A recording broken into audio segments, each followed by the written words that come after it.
பார்த்தீங்கன்னா டெய்லி ஒரு 10 நிமிஷம் வந்து காலை நேரம் வந்து அப்பர் பாடி அதோடைய ஃப்ரீ எக்ஸசைஸ் பண்ணிங்கனாவே உடம்பு நல்லா சுறுசுறுப்பாக இருக்கும்.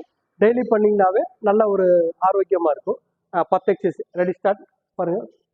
எல்லாமே வந்து ஃபஸ்ட்டு வந்து ஒரு 10 ஒன் டைம் பண்ணிக்கங்க. அடுத்த 2 செகண்ட் அதே மாதிரி இது 10 பண்ணிக்கிறேன் 2.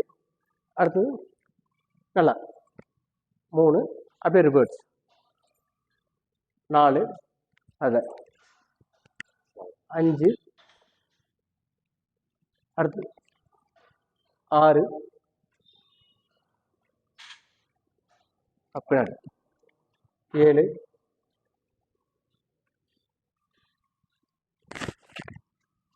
நல்லா கீழே 8 அடுத்து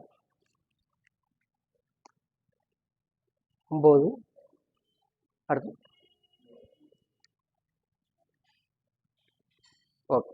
இந்த 10 எக்ஸசைஸ் மட்டும் ரெகுலராக பண்ணிட்டு இருந்தீங்கன்னா அப்பர் பாடி வந்து நல்லா ஒரு ஸ்ட்ராங் ஆகும். ரத்த ஓட்டம் நல்லா சுறுசுறுப்பாக இருக்கும். ஓகே.